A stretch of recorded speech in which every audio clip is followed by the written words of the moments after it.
Fala, queridos, que Deus abençoe você, que Deus abençoe a sua família no nome de Jesus. Se você for assistir sábado hoje, feliz sábado para você, feliz sábado para a sua família, que Deus te abençoe ricamente. Eu não sei se você já ouviu aí muitos vídeos sobre dom de línguas verdadeiros, dom de línguas falsos. Qual é o verdadeiro dom de línguas? É simples, quando você lê Atos capítulo 2, ali está o verdadeiro dom de línguas, onde estavam ali milhares de pessoas, e quando os discípulos começaram a pregar, havia mais ou menos umas 17 tipos de língua diferentes, e todas as pessoas entenderam nos seus próprios idiomas. Então, o dom de língua verdadeiro é aquele que você fala e todos entendem no seu idioma normal. Esse é o verdadeiro dom de língua. E Matusa, e essa tal de línguas estranhas que as pessoas falam por aí, é onde ninguém entende nada.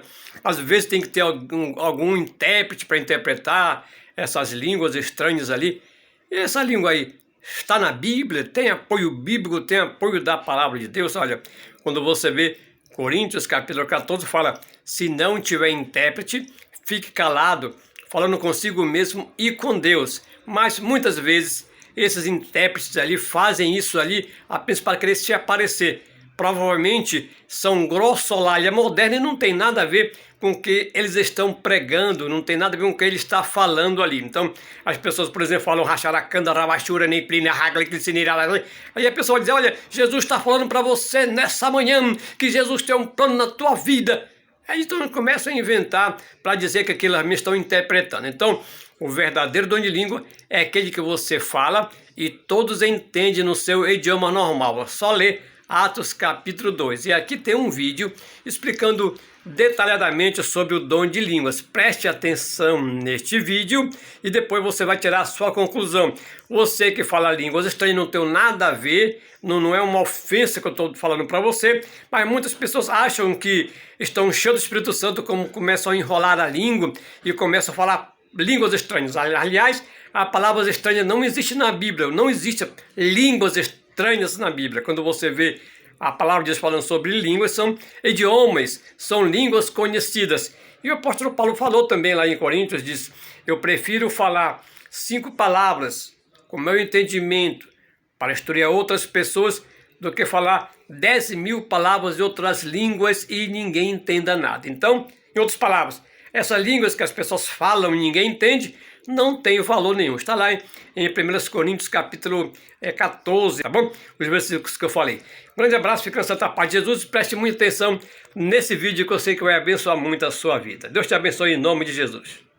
Ouça o que disse Roberto J. MacDonald, discursando para o fidel comissários dirigentes delegados da 77ª Convenção Anual Espírita. Um dos mais recentes fenômenos observados no campo da religião é o interesse pelo falar em línguas, que já atinge as igrejas protestantes tradicionais. Quando o espiritismo moderno surgiu em 1848, muitos médiuns de então experimentaram o fenômeno e até hoje ele segue manifestando-se em certa extensão em nosso meio. Observe as imagens que veremos a seguir. Nosso objetivo não é assustar ou manifestar um espírito de crítica, mas levá-lo a uma reflexão séria sobre esse tema. Algo de muito sério está acontecendo e, como amantes da verdade, é nossa obrigação estarmos atentos a tudo que possa ser um engano. Este que estamos vendo é o pastor Luiz Alcione.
Fique atento no braço esquerdo da moça de rosa. Ela faz parte do conjunto musical da igreja.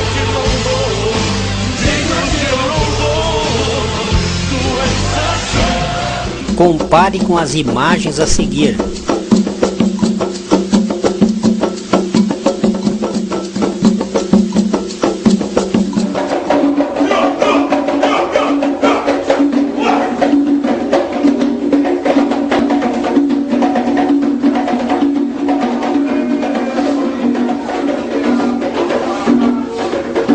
Observe o braço esquerdo sobre as costas.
Observe ainda esse senhor de terno cinza fazendo círculos com seu dedo no ar. Poderoso é o Senhor nosso Deus.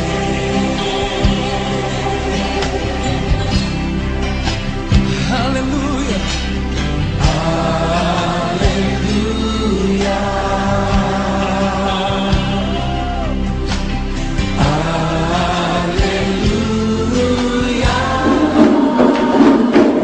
Compare as imagens novamente.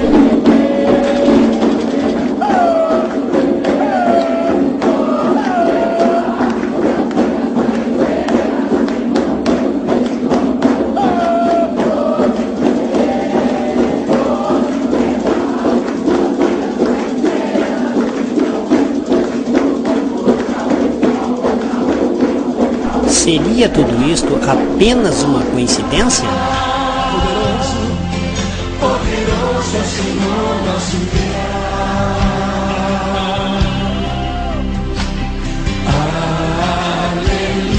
Aleluia.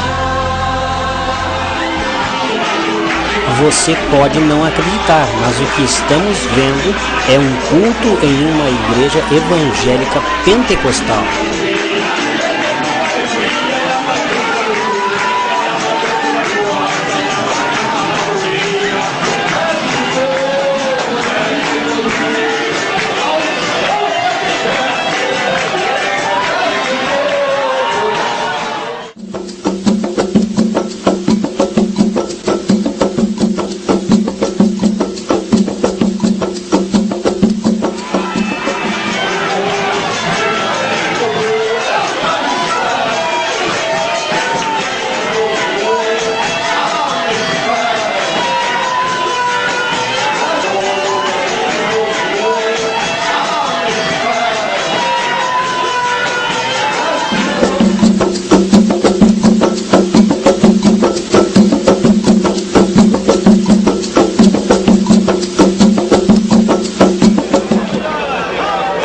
Observe estas cenas de desmaios que têm se tornado muito comum no meio pentecostal.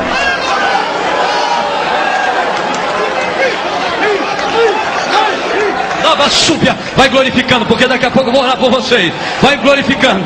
Esse moço nunca será mais o mesmo. Ele é daqui da igreja, ele nunca mais será mesmo. Choramandarava. Pastor Gesiel, vem cá, respeitando as suas cãs, respeitando as suas cãs. Tu é profeta da última hora. Deus está te levantando no mundo. Olha aí, Deus te colocou nesse cajado de autoridade aqui, porque tem fogo nesse cajado. Tem autoridade, tem autoridade. Manarabassúria. Tu é príncipe, tem sapato de fogo. Tem sapato? Está ouvindo, vendo esse cena agora? Esse paletó aqui não foi comprado com dinheiro de roubo. Nem enganei os outros. Eu ganhei no dia do meu aniversário. E esse paletó está aceso porque ele é consagrado a Deus. Porque a Bíblia diz que os santos tudo consagra a Deus. Quando eu passar o paletó, o demônio vai cair. Olha só.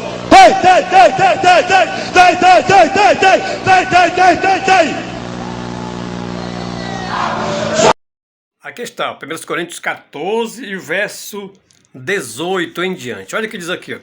Dou graças a Deus, porque falo mais línguas do que vós todos. Verso 19. Todavia, eu prefiro falar na igreja 5 palavras na minha própria inteligência, para que possam também instruir a outros, do que 10.000 palavras em línguas desconhecidas. Em outras palavras, se 5 palavras que eu fale que você entenda tem mais valor do que 10.000 palavras que você não entenda, então significa que essas 10.000 palavras não têm valor nenhum. Caso se tiver intérprete, mas quando fala intérprete, está falando de línguas conhecidas, não línguas estranhas, porque as palavras estranhas não existem na Bíblia. Tem outro versículo aqui também no verso, capítulo 14, e no verso 27 aqui do mesmo 1 Coríntios 14, olha o que diz aqui. Se alguém falar em língua desconhecida, faça-se isso por 2, ou quanto muito 3, cada um por sua vez, e que haja intérprete. Verso 28.